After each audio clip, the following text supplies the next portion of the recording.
Hello, YouTube. We are back with our Eden Wellness Alliance's State of the Association address here on this 9th day of March 2017. So, we are going to be going over in just a minute or two a article from the Harvard Health Publications and Harvard Medical School. So, you know, pretty good. We're going to be getting some good stuff. Hopefully, that's what we're going to find out. And it's going to be about what to eat when you have chronic heartburn. So that's a nice one. We're going to go over that in just a minute. First, let's do our housekeeping like normal. We are going to have, as far as events going on, we have the events this Saturday, Emergency Preparedness the Healthy Way. And this is going to be an event where we go over a bit of the CDC recommendations, or at least use them as a baseline, and then tell you actually what you might need should an emergency arise, like severe weather, a need to evacuate a certain area, or different things like that. And it's important to realize when you're coming into this that the CDC recommendations are not for you to keep in place. They're not about rebuilding after something happens. They are about getting you out of a place. That's why they only recommend about 3 days of stuff. So that's something to think about. Um, a lot of emergencies happen that have nothing to do with you needing to leave the place, but rather you need to stay put and just kind of hold out. Like an ice storm, you don't need to leave the place. You often can't if the ice storm is bad enough. So it's important to have things set aside. That's what we kind of go over. Okay? So think about that. It's a good one to go to no matter how, no matter what level of preparedness you want to have. It's good to have just this step, this zero level step is what we call it in our larger um, presentation. So go ahead and try and come to that if y'all can. It is going to be at the office, which is 523 Garrison Avenue. It's at the corner of Garrison and 6th Street. Um, and it is going to, we've got our office there, going to have it on a TV, bringing a pencil or a pen, and your preferred paper so you can keep notes, and your curiosity. There's an event at the Egg and I coming up for those interested in essential oils and stuff like that. It's going to be next Tuesday, the 14th.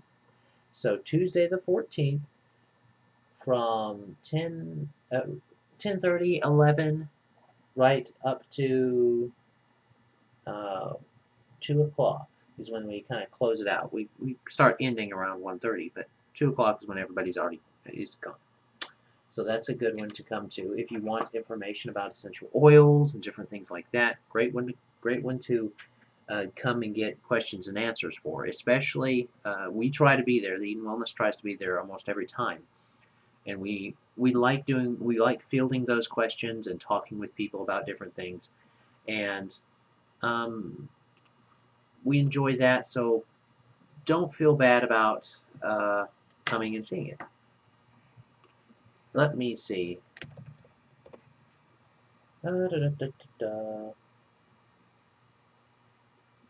I think that's pretty much everything. Again, if you guys want information announced or events announced in the area that you're having or wanting to have done or wanting publicized, then you can send that information to me with any of the oh, contact portions along this side here. So uh, that's perfectly okay. I'm willing to do that as long as I agree with the type of information that's going to be presented and stuff like that. And I don't mean agree as and I have to agree with everything, but at least that it's going to present a majority of information that's going to be beneficial for people. If you just want to publicize a yard sale you're having, well, that's not really what you would want to do on in this particular situation. So, all right, let's go ahead and pop into uh, our actual article we're going over today. Okay? Whoop. And we are switched over. So let me get a sip real quick.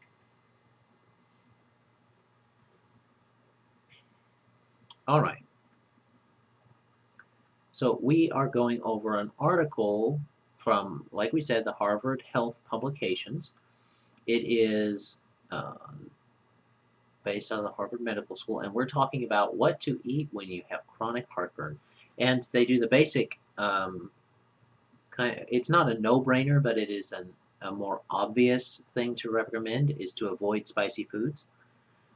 It's the subtitle: avoid spicy foods and keep some dazzle in your diet with low-fat sauces and fresh herbs. Okay, put some. I've never had someone tell me keep some dazzle in your diet.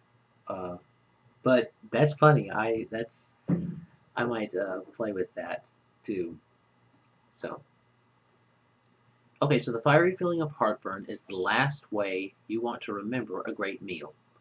But when your doctor says that you have chronic heartburn caused by gastroesophageal reflux disease, and that is GERD, G-E-R-D, right there, that they are that abbreviation. So if you see that or your doctor talks about GERD, that's what he's talking about. Gastroesophageal reflux disease. You may want to, you may worry that a bland and disappointing menu is in your future. That may not be true, says Dr. Kyle Stoller, a gastroenterologist at Harvard-affiliated Massachusetts General Hospital. Quote, the foods that trigger heartburn are different for everyone. That's key. He suggests keeping a journal to determine which foods cause symptoms. Yes, you can do that. I'm not a big fan of journaling what you eat uh, because it ends up taking up a lot of your mental focus. People only focus on a few things at a time as a general rule.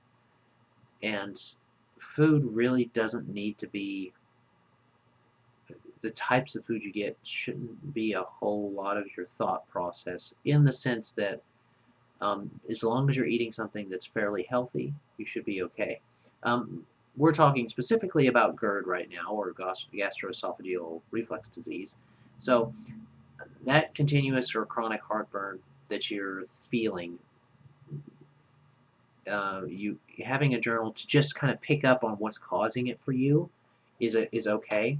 I don't recommend just keeping the journal forever. That'd be kind of silly. But start out with it and start to notice what's causing it for you. So common culprits.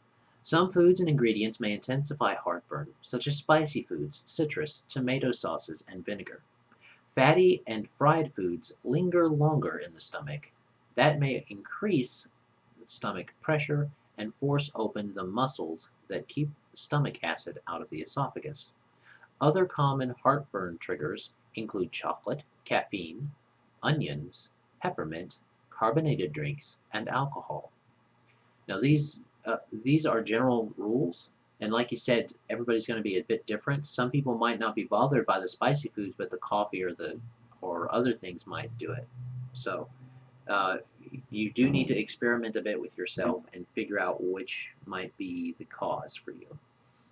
Once you find it out, then you can either cut those out or address what that symptomology is meaning. We'll get into my remarks at the end about a big cause of it, and we'll see if they address it. That's why I'm holding out. I want to see if they address it. But yes, these ones are usual. Um, the the chocolate mainly because it has caffeine in it um, most of the time. Onions, peppermint. So nobody gets to have a chili dog with onions and stuff on it. So I don't guess. Peppermint is kind of a misnomer. We'll address that in a bit. Um, this up here with the citrus, tomato sauces, and vinegar, that is the vinegar is acidic in and of itself. So you're adding acid to acid. That can sometimes cause a problem. The citrus is similar. It starts acidic, but it biodegrades into alkaline ash. So if you're getting proper citrus from an actual food, not from something that's been like citric acid that has been added to something. So there is that to address. But otherwise, these are for really good, common, accepted, and legitimate recommendations. What's for dinner is the heading, and it says you can still enjoy lean meats, fish, poultry, vegetables, legumes, fruits, and whole grains. The trick is making them flavorful. So you can still enjoy all that stuff, no matter what type of GERD you got. If spices bother you, try only a small amounts and be mindful of blends that contain cayenne or chili pepper. Or use fresh herbs instead. Fresh herbs are less concentrated and may be less irritating, says Emily Gelsoman, or Gelsoman. I'm not sure how they pronounce that. A registered dietitian with Harvard-affiliated Massachusetts General Hospital. She recommends using fresh parsley, oregano, and basil. All of those, you'd be surprised at how often parsley, oregano, and basil are going to be just there as part of normal seasonings anyway. So just having them is good. Of course, salt can be a bit of a something that you're going to have to address for you because you may or may not be triggered by it. It'll just depend on your system, especially how acidic it is. Another tip, roast your food. This makes vegetables sweeter. The natural sugars come out and caramelize, says Gelson. Carrots, sweet potatoes, cauliflower, broccoli, squash, and Brussels sprouts work well. Broiling, sautéing, or grilling food also brings out intense flavor. Eat vegetables raw. Tomato sauce may bother you, but a fresh tomato may not, says Gelson. This has a lot to do not just with the breakdown of it, but what's happening with the tomato itself, the processes that they use to make the tomato sauce. Because tomato sauce it has stuff with the tomato. It's a sauce. So that may bother you, but it's a regular old tomato may not, like a cherry tomato or something that may not. Especially if you eat the skin with it, and try not to get GMO. If you get a GMO tomato, it's not your body's not treating it like a regular tomato. It's treating it like a different organism, a different thing, because it has genetically altered portions of it. Use sauces, but cut the fat. Blend low-fat yogurt with cucumber and basil, or saute mushrooms in an olive oil. Or, or make a pesto. Blend basil, pine nuts, Parmesan cheese, and a dash of olive oil or water. Use a tablespoon of it on food, suggests Gelselman. I like pesto quite a bit on pastas and stuff like that, especially if you add it to a chicken-type pasta. I prefer it on that versus a red meat pasta, but that's just me. A red meat with the pasta, but that's just me. And the low-fat yogurt, like a yogurt-based cucumber and basil dip, very tasty, especially if you add some dill. Breakfast and lunch. Avoid fatty meals of meats like ham or bacon. Oatmeal is a great option. Oatmeal is a great option. Throw in bananas, raisins, and maybe a hint of cinnamon, suggests Gelsman. And you would want a hint of cinnamon because cinnamon can be kind of irritating to that type of situation. So just think about that. Other possibilities, low-fat yogurt with fruit or nuts, and any kind of eggs, whole grain toast, or a side of chilled whole grains like quinoa mixed with fruit or topped with a dollop of yogurt. For lunch, think salads with protein such as chicken or beans. But maybe use a yogurt-based dressing and avoid vinegar and citrus, says Gelson. Yeah, like I said, I like the yogurt-based ones, especially if you get a ranch-ish tasting one. Ranch is my preferred. Uh, and then the last part here talks about what is GERD. I'm actually going to let you guys read that for yourself because it gets a bit heady in some of its statements, like H2 blockers, talks about different medications specifically, and stuff like that. So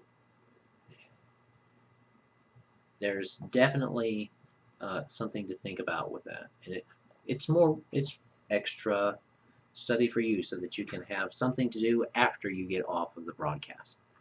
So that's that. And as far as what I'm seeing, these are some really good recommendations. I haven't found a lot on the Harvard site that I don't agree with or don't like so much, but I do like um, but this one seems to be pretty good. I'm quite satisfied with it. Uh, and it's a fairly recent article, so you're not getting older information on this lower part right here with the medications and stuff, and that's handy. Something that's not really touched on is pH in this, which is somewhat surprising because it is talking about stomach acid. I mean, it's talking about things lingering in the stomach and increasing the amount of acid, and that making the certain muscles open up. So there's also something in here that's not mentioned. When you think about your acid and stuff like that, when you think about GERD or gastroesophageal reflux disease or however you want to say it, frequent heartburn, a lot of people don't realize that those muscles can weaken. Well, it's kind of an overall effect of what exercise does, but exercise in general helps muscle tones all over, simply because the body has to adjust and even out all the tension in it. So if one muscle gets stronger, other muscles have to even it out.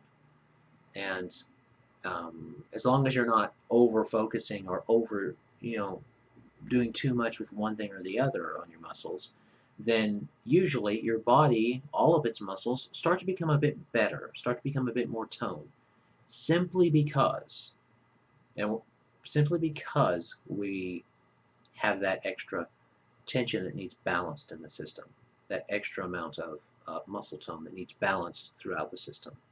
Now, I'm not saying that it's going to replace actually exercising those muscles, but what I'm saying here is that by improving the muscle state that you have in your skeletal muscle allows other muscles to improve as well. They get similar signals from the body to improve.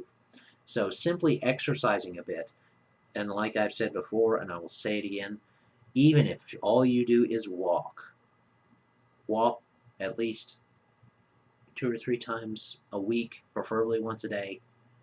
Well, 3 to 4 times a week, preferably at least once a day. And you walk for 30 minutes at a comfortable speed, not too high, not too low, but a comfortable making progress speed. You can improve your overall health dramatically just by getting that, just by making that decision and doing it. And that can help muscles throughout the system to get signals similar to what your skeletal muscle are getting. It's getting similar signals, not the same signals, but similar, to become stronger or at least focus up. That can sometimes help. I've had people symptoms ease up. They felt better after doing so, and it can address the overabundance of the heartburn. Now, heartburn is going to be also influenced by your emotional state. So, how do you feel? Not just about in general, but how do you feel about the food you're eating? In our big example here, what to eat, how do you feel about the food you're eating? Do you feel like it's going to give you heartburn? Well, guess what? It's probably going to give you heartburn, even if it wouldn't. Um, let's take something simple like those sweet potatoes. They say those sweet potatoes. Well, if you feel like you always get heartburn, if you keep telling yourself you always get heartburn when you eat, guess what? You're more likely to get heartburn when you eat because you are giving your body that signal to make more heartburn. Because you're thinking about it, you're focusing on it, your body's thinking, oh, We're supposed to have more, we're supposed to have heartburn with this? Oh, okay. And it kind of acquiesces to your thought plan there, to your thought train. So you train your body a lot with how you think and how you feel, especially what emotions that you send, what the emotions that you feel are going to determine the amount of hormones running through the system of different types at different times. So it's always important to be thankful and grateful for whatever food you get, regardless of what type of food it is, and that way your body will be less likely to overreact to it. It may still react to it, you may still have to address that in your diet, but you won't have the same type of overreaction. So that's something to think about for your personal mental portion about it. And finally, touching on the pH, a body that is in high pH, cancer thrives in a high pH. Lots of diseases thrive in a high pH. Um, your body, if it has heartburn, has an imbalance in its pH. What can you do to improve pH? You can take trace minerals. You can, uh, what can you do to support your body's pH to be more appropriate? You want about a 7.35 to a 7.45 in your blood, and that's life and death. 7.35 to 7.45, that's life and death. And you can't use that, you can't go and take a blood test alone and say that you have good pH just by having a 7.35 or 45. You have to watch the symptoms also. And heartburn is a symptom of overabundant acid. You have too much acid, or your body's getting signals to make a bunch of acid, or your body's getting tired and using up its stores that keep it alkaline. That's why supplementing with trace minerals actually helps improve that, because you're getting the minerals you need, because that's your body uses vitamins and minerals, and then it uses those minerals in the blood and in the system to balance out that pH, to give that pH down and around the 7.35, 7.45. So if you're not getting those trace minerals from your diet, you're not going to be able to store them in your body and in your bones, and then you're not going to be able to use them. You see, I will touch on this a bit down here. It talks about long-term use of PPIs and it talks about those in the thing like Zantac, Prevacid, Prilosec, blah blah blah blah blah blah blah blah, Tagamet. It talks about those, and it talks about those long-term risks linked. Long-term use of PPIs is linked to a risk of bone fractures, low vitamin B12, and pneumonia. Low vitamin B12 because it's affecting the pumps down there in the stomach, and you absorb quite a bit of B vitamins in your stomach. The pneumonia part, I'm not going to mess with, but the bone fractures, that's the thing. Where do you store your trace minerals? You store them in your bones. That's where your trace minerals are stored most of the time. You do have them stored in other places too, but the most mineral dense part of your body is going to be your bone, because that's exactly what it's made of, is minerals. Why is it causing a lot of fractures? Well, because these are inhibiting a lot of pumps.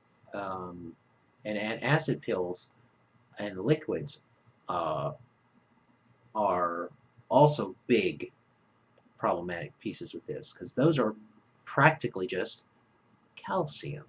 Calcium is a mineral. Your body, when it's in this type of situation, it's having to balance out that overabundance of calcium that's being put in through an antacid pill or liquid.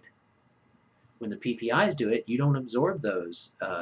It starts messing with the chemistry of the system as well, and you're not getting to use that properly, and your body's having to use trace minerals from your bones. It literally eats up your bones to keep your blood in the 7.35 to 7.45. Your body doesn't care if you survive tomorrow. It doesn't care if you survive for 10 years. It doesn't care if you survive for a year. It doesn't care if you survive a month. It doesn't care if you survive a day. It doesn't care if you survive an hour. It doesn't care if you survive a minute. It cares if you can survive this second. Your body cares if you can survive this second. It will take whatever it needs to survive this second. Okay?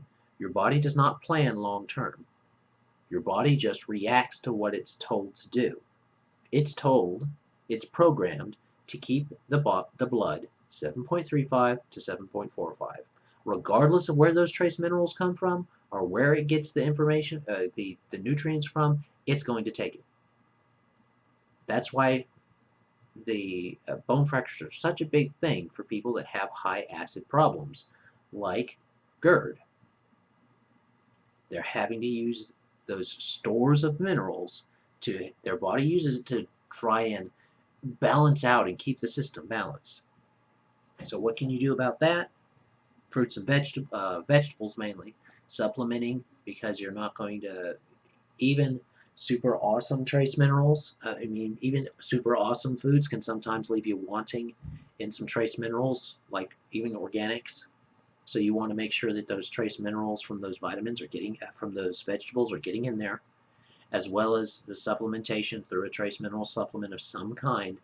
I also encourage people, don't just get a trace mineral supplement from the store, from just any old store. Don't don't assume that because it says trace minerals it's going to be good.